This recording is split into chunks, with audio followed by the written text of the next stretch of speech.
Gloria a Dios. Miremos por favor en el libro del profeta Jeremías, en el capítulo 17, en el verso 13. Dice: Jehová, esperanza de Israel, todos los que te dejan serán avergonzados, y los que se apartan de ti serán inscritos en el polvo, porque dejaron a Jehová, manantial de aguas vivas. Te damos gracias, Señor Jesús. En esta mañana estamos ante tu presencia. Te estamos dando gracias por el amor, por la misericordia que tú muestras cada día para nuestras vidas. Señor, yo te pido que por medio de esta palabra nos hables, nos enseñes, traigas edificación en el nombre de Jesús. Dice entonces Jeremías 17:13 en la Nueva Versión Internacional: Señor, tú eres la esperanza de Israel. Todo el que te abandona quedará avergonzado. El que se aparta de ti quedará como algo escrito en el polvo, porque abandonó al Señor, al manantial de aguas vivas. Bueno, este pasaje, que hace parte del capítulo 17 del libro del profeta Jeremías, pues está tratando una temática que es bueno que nosotros en la iglesia la enseñemos, la consideremos individualmente, y tiene que ver con el llamado que Dios le hace a las personas de manera individual, más que todo, o el llamado, entendámoslo, puede ser individual, sí, o puede ser hasta cierto punto pues familiar y aún colectivo. El Señor en muchas ocasiones llama a una persona, a través de esa persona se alcanza a algunos miembros de la familia, y así se va extendiendo el Evangelio,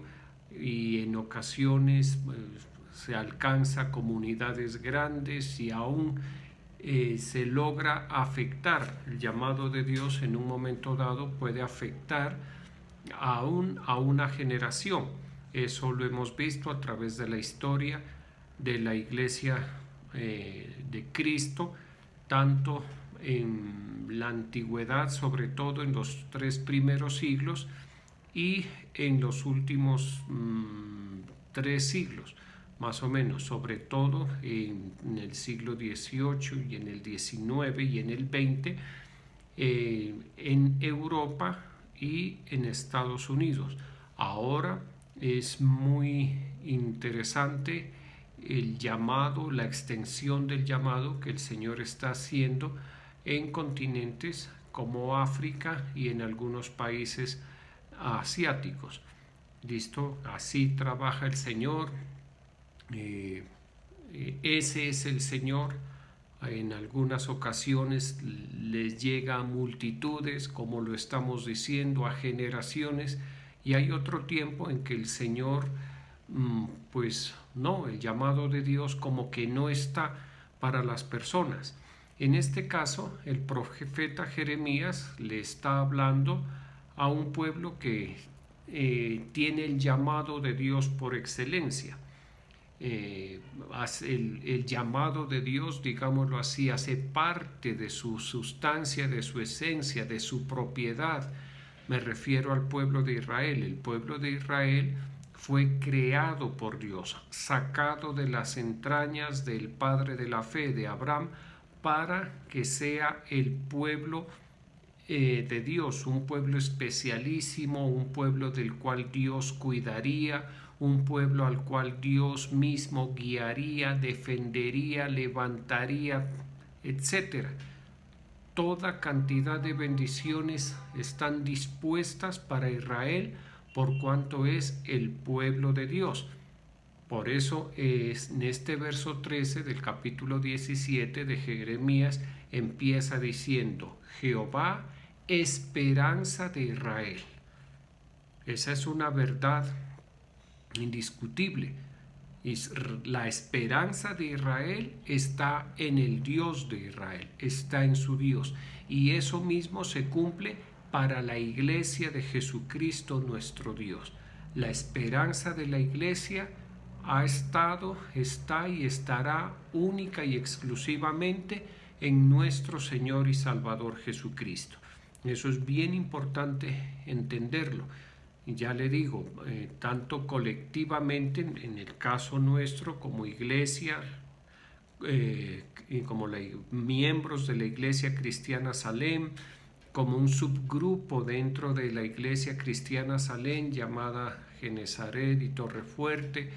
Eso es una verdad que en nosotros, o de la cual nosotros debemos tener conciencia. Nuestra esperanza está en Dios nuestro Señor. Nuestra esperanza es firme en el Señor, en nuestro Señor y Salvador Jesucristo. Sí, firme, o sea, siempre que nosotros estemos esperando en el Señor, de alguna manera, en alguna situación, nunca seremos defraudados. El Señor va a obrar, Él enviará su ayuda, enviará su protección, enviará su luz, su defensa, de algún modo, ¿sí? Ayuda y liberación vendrá de parte de Dios para la iglesia, así como ayuda y liberación vino para el pueblo de Israel. Recordemos que esta frase, ayuda y liberación enviará el Señor, la usó Mardoqueo cuando estaba cuando fue deportado y estaba a punto, el Mardoqueo y todo el pueblo de Israel estaban a punto de ser exterminados. Le dijo a su sobrina Esther que intercediera ante el rey para que no fueran eliminados a grandes rasgos. Y le dijo, y si tú no lo haces, debes saber que ayuda y liberación enviará Dios de algún modo. ¿Sí? ¿Por qué eso? Porque Dios nuestro Señor es la esperanza de su pueblo Israel. Porque Dios nuestro Señor es la esperanza de la iglesia de Jesucristo. Y esto nosotros debemos afianzarnos en estos conceptos. Y una vez que estemos afianzados en los conceptos, afianzados en la práctica, confiar, esperar, saber que por terrible que se vea la situación, por oscuro, por tinieblas que estén a nuestro alrededor, el Señor se las arregla, entre comillas, para enviar ayuda y liberación para su pueblo. Por eso el Señor es la esperanza de Israel, el Señor es la esperanza de su iglesia. Y continúa diciendo, los que te dejan serán avergonzados, y los que se apartan de ti serán inscritos en el polvo, porque dejaron a Jehová manantial de aguas vivas. ¿Y por qué este verso tiene ese contraste? Así empieza diciendo Jehová, esperanza de Israel. ¿Por qué empieza así? Termina hablando de los que se apartan. ¿Por qué? Porque la persona que se aparta del Señor, sea Israel como lo vivió Israel cuando se apartó de Dios le fue requete mal, muy mal, le fue y le ha ido a Israel por haberse apartado del Señor. ¿Y por qué le va mal? Pues porque Israel es un pueblo que está diseñado para estar cerca de Dios, porque Israel es un pueblo que está diseñado de una forma muy especial, para que tenga una relación de dependencia con su Dios. Entonces, cuando el pueblo de Israel, consciente y voluntariamente o inconsciente, a veces inconscientemente se ha ido alejando, lo mismo el cristiano, cuando el pueblo de Israel se aparta de su Dios, es un pueblo que le va a ir mal. ¿Por qué? Porque es un pueblo diseñado por Dios para estar cerca de Dios, para que Dios cuide de él, para que Dios lo proteja, para que hagamos de cuenta es como un bebecito. Un bebé indefectiblemente necesita el cuidado de sus progenitores, especialmente de su mamá.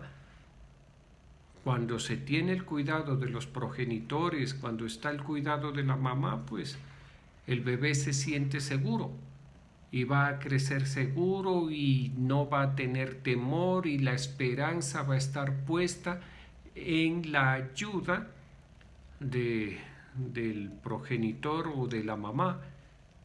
¿Listo? Y entonces les decía, Israel es un pueblo que está diseñado por Dios para estar bajo el cuidado de Dios, para ser la niña de los ojos de Dios. Los otros pueblos, los que no son pueblo de Dios, pues ellos, digámoslo así, se defienden como pueden, y mire, y son más astutos, ¿sí? Y es como que si estuvieran naturalmente dotados para defenderse solos y para salir adelante solos, aunque les toca durísimo, durísimo, durísimo. Israel no. El caso de Israel y de la Iglesia de Cristo es diferente. Nosotros, en condición de pueblo de Dios, de Iglesia de Cristo, estamos diseñados para depender de Dios.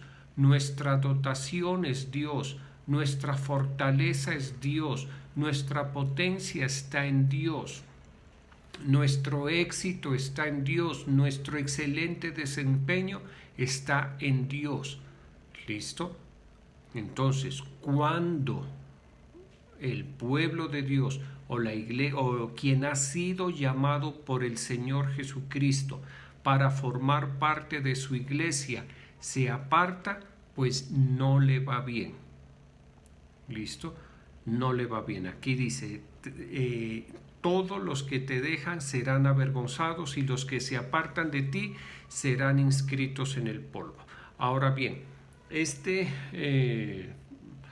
esto no tiene cumplimiento de forma inmediata, ¿sí? Así como en muchas de las promesas que el Evangelio trae para la Iglesia de Cristo son de cumplimiento a largo plazo, así también el deterioro, la sequía, digámoslo así, la sequía que las personas que se apartan, quienes han sido llamados, mire, es que hay que entenderlo, ¿sí? Cuando una persona es llamada por Dios, es porque esa persona, como en tantas ocasiones lo hemos visto, desde antes de la fundación del mundo, Dios con esa persona ya tenía un propósito. Y Dios con esa persona ya tenía unas obras preparadas de antemano para que esa persona anduviese en esas obras. Entonces, cuando se aparta voluntariamente esa persona, pues se va a notar, no es lo mismo estar y perseverar en las obras que Dios nuestro Señor tiene preparadas de antemano para nosotros, para los que hemos sido llamados de Dios. No es lo mismo que una persona, encontrar a una persona desarrollando o haciendo las obras que Dios tiene preparadas de antemano para ella, que verlo completamente alejado y haciendo sus obras. Es imposible. Si fuera lo mismo, pues no habría llamado. Si fuera lo mismo, no podríamos hablar de obras preparadas de antemano. ¿Sí? Esto, mire, tal vez las personas que llevan poco tiempo no lo pueden entender muy bien. Pero cuando uno ya lleva harto tiempo, digámoslo así, cuando ya ha vivido diferentes etapas de su vida cerca del Señor, cumpliendo, digámoslo así, o desarrollándose en las obras que Dios tiene preparadas de antemano para nosotros, uno se da cuenta que no es lo mismo. Yo soy consciente de eso. Si hace años años, por allá, hace unos 28, desde que me convertí prácticamente. ¿Sí? Si yo no hubiera obedecido, no, por la misericordia de Dios, no le hubiera prestado atención a la palabra de Dios, no le hubiera dado valor a la palabra de Dios, si no hubiera tenido mi esperanza en la palabra de Dios y en el Señor, mi vida sí, sería completamente diferente. Si yo por desobediencia, por incredulidad, por falta de sensibilidad, por necedad, elijo otro camino, mi vida sería totalmente diferente. Empezando de no sabría si estaría a estas alturas vivo. Muy seguramente, a la fija, no seguramente, a la fija no sería siervo de Dios. ¿Listo? Y eso es grave. ¿Sabe por qué? Porque yo desde antes de la fundación del mundo fui llamado para ser un siervo de Dios, para ser un pastor, para ser un predicador, para vivir del Evangelio. Entonces, si yo me hubiera apartado, hubiera despreciado las obras que Dios tenía preparadas para mí desde antes de la fundación del mundo. Hubiera estado despreciando el designio de Dios para mi vida. Y yo le digo, el Señor ha sido muy bueno. Lo predicábamos en el culto del domingo. Sí, el Señor me ha tratado y nos ha tratado como que si fuéramos personas excelentes. ¿Por qué eso? Porque estamos en las obras preparadas de antemano por Dios, porque ahí, gracias a Dios, el Espíritu Santo nos ha dirigido y en este momento, lo hablo sin lugar a dudas, estamos desde hace mucho tiempo, desarrollándonos o caminando en las obras que Dios tiene preparadas de antemano para nuestras vidas. ¿Listo? Si no fuera así, uy, Dios mío, qué duro que sería. Qué duro que sería. ¿Sabe por qué? Porque yo me reconozco como una persona muy débil y con muchas falencias. Entonces, dice acá, todos los que te dejan serán avergonzados. Muchas vergüenzas hubiera pasado por cuenta de mi debilidad y de mis falencias. Y muy seguramente las obras que hubiera hecho por fuera de la voluntad de Dios, poca o nada trascendencia tendrían. Serían como obras escritas en el polvo, como letras escritas en el polvo que rápidamente desaparecen. ¿Listo? Y mire lo que dice, todos los que te dejan serán avergonzados. Y eso es bien tremendo, porque que lo que uno haga, que lo que uno haya hecho durante años, décadas, con tanto esfuerzo, con tanta dedicación, con tanto en ocasiones sudor, lágrimas, esfuerzos, ¿qué le digo? Muy tremendos. Llegue el momento y sean inútiles, que uno sea consciente que todo lo que hizo es inútil. Eso produce vergüenza. ¿Listo? Y mire que la palabra vergüenza es bien frecuente en las Santas Escrituras. Desde el primer libro de la Biblia, en Génesis capítulo 2, verso 25, dice: y estaban ambos desnudos, Adán y su esposa, y no se avergonzaban.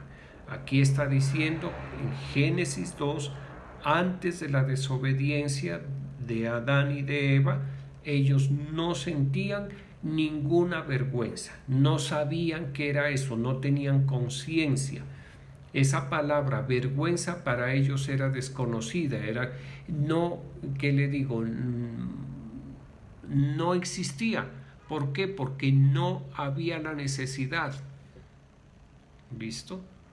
Le pongo un ejemplo. Hace 200 años la palabra internet no existía. ¿Por qué? Porque pues ¿para qué? Si la mayoría de las personas cocinaban con carbón y se alumbraban con velas. No había la energía eléctrica siquiera.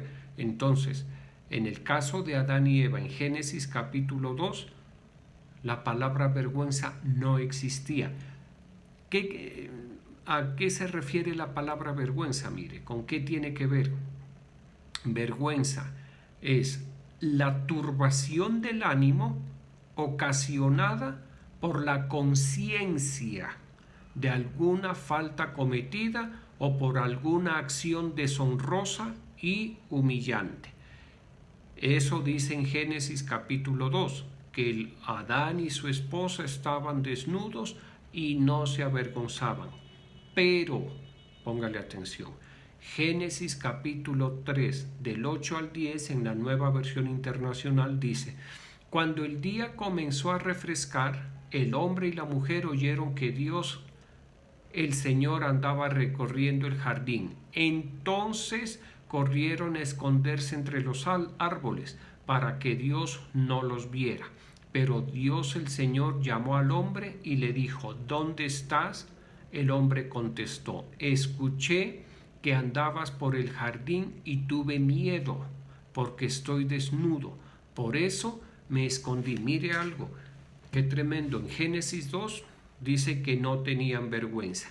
Luego de la infracción o falta cometida, el ser humano ya siente no solamente vergüenza, porque por eso corrió a esconderse y por eso Dios les tapó la desnudez. No solamente sintió vergüenza, sino que sintió miedo. En este caso, la palabra vergüenza y miedo están íntimamente relacionadas.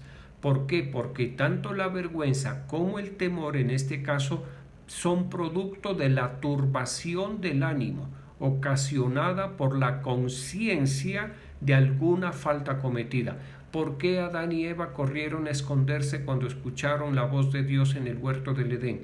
Porque tenían conciencia de una falta cometida. Su ánimo se turbó. Y cuando una persona siente vergüenza, su ánimo está turbado. Por eso cuando uno siente vergüenza se pone rojo, sudoroso, le tiemblan las manos, ¿cómo que se llama eso? Se bloquea o se paraliza. Si está muy avergonzado, no sabe qué decir, no sabe cómo actuar. Muy semejante a la otra experiencia que es el miedo. ¿Listo? Entonces, en este caso, mire, la turbación del ánimo es por la vergüenza y por el miedo. Son experiencias muy parecidas. Miremos lo que dice el Salmo 31, versos 14 al 17. Mas yo en ti confío. Digo, tú eres mi Dios. En tus manos están mis tiempos. Líbrame de la mano de mis enemigos y de mis perseguidores. Haz resplandecer tu rostro sobre tu siervo. Sálvame por tu misericordia. No sea yo avergonzado, oh Jehová, ya que te he invocado. Sean avergonzados los impíos, estén mudos en el Seol. Entonces, el capítulo 17 de Jeremías, que leímos al principio, habla de la vergüenza que experimentarán las personas que se apartan de Jehová, manantial de aguas vivas. ¿Por qué las personas que se apartan de Jehová, manantial de aguas vivas, serán avergonzados? Porque el que se aparta lo hace porque ha dejado de confiar. ¿Listo? dejó de confiar en el Señor y entonces se aparta del Señor. Claro, si ya no confía, ¿para qué estar cerca? ¿Yo para qué voy a estar cerca de un Dios en el cual no confío? ¿Para qué? Es inútil. Todo lo contrario a lo que dice, que el Señor es, porque el que se acerca a Dios es necesario que crea que le hay y que es galardonador de los que le buscan. O sea, nosotros que estamos cerca de Dios es porque creemos en Él, porque confiamos en Él.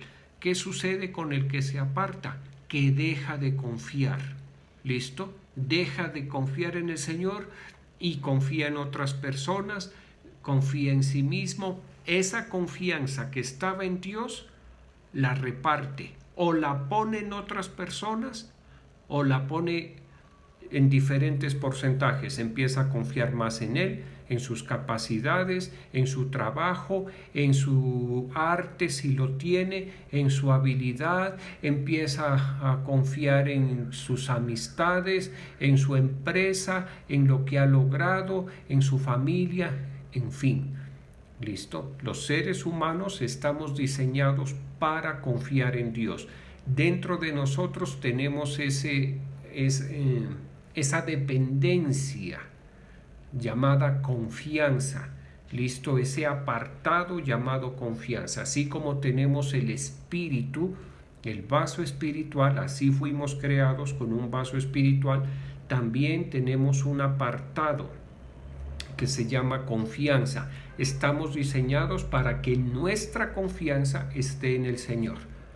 ¿Listo? Cuando nos alejamos del Señor o se alejan del Señor es porque esa confianza ya no está en el Señor. Y aquí en el otro verso que leímos, en el Salmo 31, versos 14 al 17, está hablando ¿quién? Una persona que sigue confiando en el Señor. Está hablando ¿quién? Una persona que sigue cerca del Señor, que por cuanto ha confiado, está cerca, no se ha alejado. Y mire lo que dice, mas yo en ti confío, oh Jehová. Digo, tú eres mi Dios. Una declaración de confianza. Otra declaración de confianza, en tus manos están mis tiempos. Otra declaración de confianza, líbrame de las manos de mis enemigos y de mis perseguidores. Más declaración de confianza, haz resplandecer tu rostro sobre tu siervo, sálvame por tu misericordia. Son palabras de confianza y termina diciendo, no sea yo avergonzado. ¿Listo? Cuando nosotros estamos firmes en nuestra confianza en el Señor, se lo declaramos, se lo demostramos, estamos cerca del Señor y ¿qué sucede con nosotros? No seremos avergonzados. ¿Listo? Esto hay que ponerle mucho cuidado. ¿Por qué? Porque la confianza, así como se adquiere paulatinamente, así como uno tiene que trabajarla, asimismo la confianza en Dios debemos cuidarla. Lo hemos visto en otras ocasiones. Una cosa es la fe, ese es un nivel. Otro nivel es la confianza en Dios, ya es otro nivel más alto. Y hay otro nivel que es más alto, que es el óptimo, y es la dependencia en Dios nuestro Señor. ¿Listo? Esa ya es una fe desarrollada, esa ya es una confianza trabajada, cuando la persona depende del Señor. Es el que está hablando aquí, que es el rey David, es un hombre ya con dependencia. Mas yo en ti confío, oh Jehová, tú eres mi Dios, en tus manos están mis tiempos. Ahí está declarando dependencia de Dios. ¿Listo? En tus manos están mis tiempos. Yo ni me afano, ni me apresuro, ni me desanimo, ni me descuido, porque todo lo que tiene que ver conmigo está en tus manos. Todo lo que tiene que ver conmigo, tú lo irás enviando, tú lo irás permitiendo. En tus manos están mis tiempos. Es una declaración que refleja dependencia. Líbrame de manos de mis enemigos y perseguidores. Haz resplandecer tu rostro sobre tu siervo. Sálvame por tu misericordia. Mire, cuando nosotros estamos cerquita del Señor, nuestro rostro va a ser iluminado por el rostro del Señor. Es como decir rostro con rostro. ¿Listo? El Señor es como que si nos mira cerquitica, a resplandecer tu rostro sobre nosotros. Cuando estamos así, pues no, ¿por qué vamos a ser avergonzados? El Señor nos va a defender, nos va a proteger, nos va a dar la victoria. Le decía, la fe es santísima, como dice en la epístola del apóstol Judas, edificado sobre vuestra santísima fe. La fe es más preciosa que el oro. Es más preciosa que el oro. Pero hay otro nivel, lo acabamos de mirar, que es la confianza. Si la fe es preciosísima, santísima, es más preciosa que el oro y hay que cuidarla, ¿cuánto más nuestra confianza en el Señor? ¿Cuánto más? Y si estamos dependiendo del Señor, pues uno tiene que ser más meticuloso, más radical en el cuidado de su dependencia del Señor. Y yo le hablo por las experiencias que he vivido. Esto yo lo enseñé, la fe, la confianza y la dependencia. Hace muchos años lo vengo enseñando en diferentes ocasiones, y hace poco nuestro apóstol lo enseñó así. Una cosa es la fe, otra es la confianza y otra es la dependencia. ¿Por qué? Porque esas son enseñanzas que el Espíritu Santo nos dan a partir de nuestras experiencias de fe, a partir de nuestra profesión de fe. Cuide mucho, si usted tiene fe, tiene algo que es santísimo, tiene algo que es más precioso que el oro. Si usted dice yo he avanzado y yo ya tengo, me he desarrollado en la confianza en Dios, cuide esa confianza. Sea celoso cuidando esa confianza. ¿Listo? No permita que nadie le hable en contra de la fe y de la confianza que tiene. No se permita que le hablen y que le dañen la confianza. Y si usted ha desarrollado una profesión de fe, debe ser más estricto, mucho más celoso, porque esa dependencia que pudo desarrollar es valiosísima. No permita que nadie se la manosee. ¿Listo? Que nadie lo ponga a dudar. Y mire, uno lo ve lamentable. A veces, en ocasiones, las personas de la familia, los allegados, los seres queridos, sí, a los seres queridos, pues, son queridos, hay que amarlos. ¿Listo? Pero en cuanto a la fe, a nuestra confianza y a nuestra dependencia del Señor, pues ellos deben saber que hay un límite. ¿Listo? Que hay una línea roja imaginaria. Así como nosotros no nos metemos en la profesión de fe de ellos, ni en su vida espiritual o en su religión, así como respetamos, también es necesario que respeten. Y uno, mire, es bien importante. Y la Biblia lo dice. No os unáis en yugo desigual con los incrédulos. Por eso lo dice. Cuide mucho, cuídese muchísimo. No se una en yugo desigual. Desigual aún en el sentido de que si una persona avanzó a tener una confianza en el Señor, cuidado, se une con una persona que cree, que tiene fe. ¿Listo? Porque esa persona que tiene fe no sabemos si va a llegar al punto de desarrollar una confianza en el Señor. Entonces, una persona que confía y se une con una persona que tiene fe, ahí hay una desigualdad. ¿Listo? Lo ideal es que esa persona crezca en su profesión de fe hasta que los dos estén en una confianza.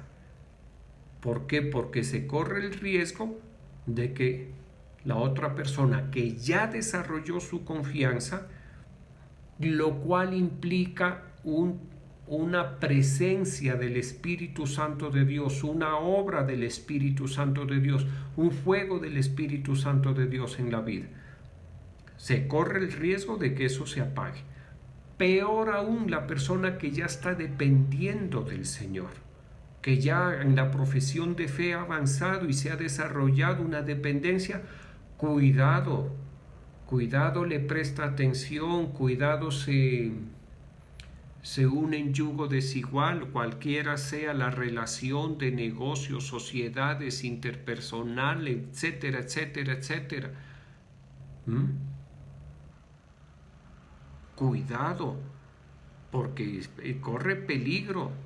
Por eso dice, conviértanse ellos a ti y tú no te conviertas a ellos. Cuidado, porque si se baja, posiblemente termina abandonando al Señor. Y aquí dice, Jehová, esperanza de Israel, todos los que te dejan serán avergonzados. Yo le digo, si usted tiene fe, si usted se desarrolla en la fe y logra una confianza y logra una dependencia, no va a ser avergonzado. ¿Listo? Si retrocede, no lo digo yo, por favor. Sí, yo estoy dando una enseñanza de algo que está escrito. Dice en Salmo 69, versos 6. Dice, no sean avergonzados por causa mía los que en ti confían. Oh Señor Jehová de los ejércitos, no sean confundidos por mí los que te buscan. Oh Dios de Israel. Mire, esta palabra es bien interesante, sobre todo para las personas que cuidamos la grey de Dios. Y también, por supuesto, para los que tenemos una responsabilidad en la familia. Dice, no sean avergonzados por causa mía los que en ti confían. ¿Qué quiere decir eso? Que el testimonio de las personas que estamos por misericordia de Dios liderando un proceso espiritual en un grupo, que hemos sido puestos por Dios para liderar un proceso espiritual en un grupo, debemos cuidarnos mucho nosotros. ¿Para qué?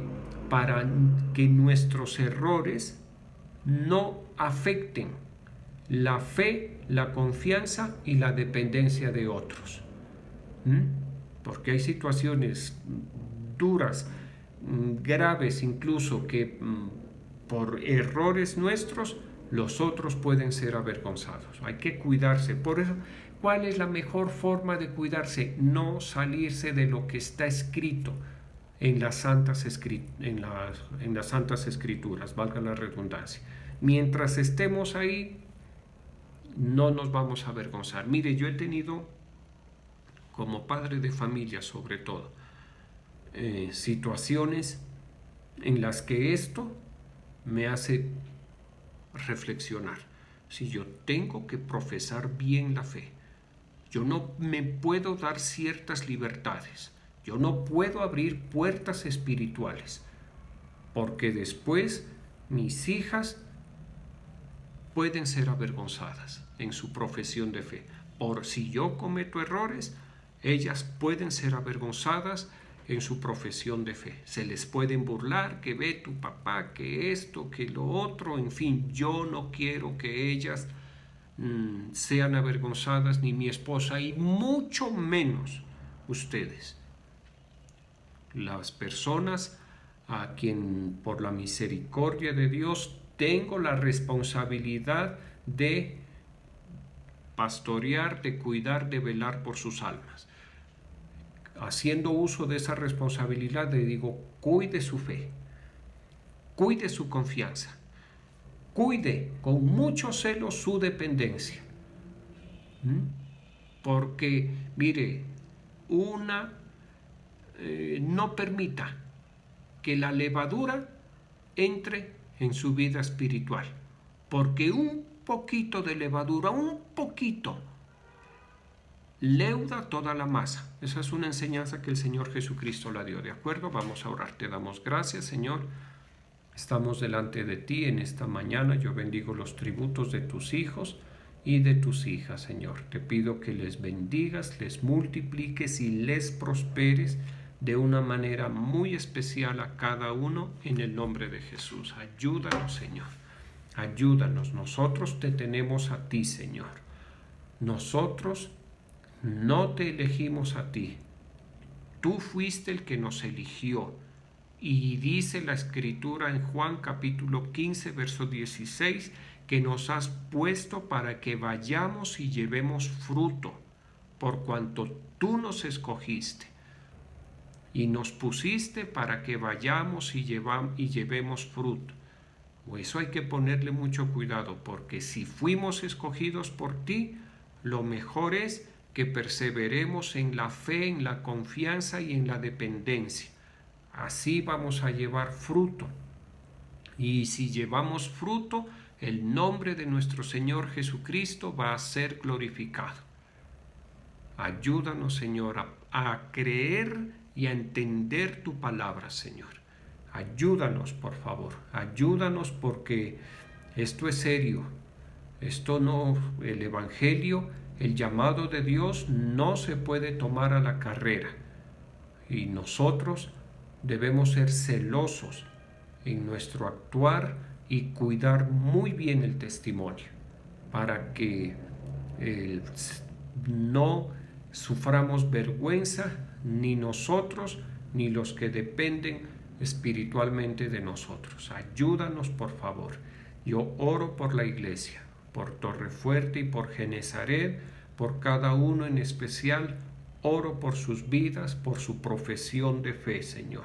Yo te pido, Dios Todopoderoso, que les ayudes cada día más, que les permitas cada día, Señor, crecer en la fe, crecer en la confianza, desarrollarse en la dependencia de Dios, en el nombre que es sobre todo nombre. Oramos por tu pueblo amado, por Israel, por la ciudad de Jerusalén, que tú guardes a Israel, que tú protejas a Israel de todos sus enemigos, que por una puerta salgan en contra de tu pueblo Israel, pero que por 7 tengan que salir despavoridos, huyendo del Dios de Israel, del Santo de Israel, del poderoso de Israel, que defiende a su pueblo amado. Señor, yo bendigo a tus hijos y a tus hijas en el nombre del Padre, del Hijo y del Espíritu Santo. Amén.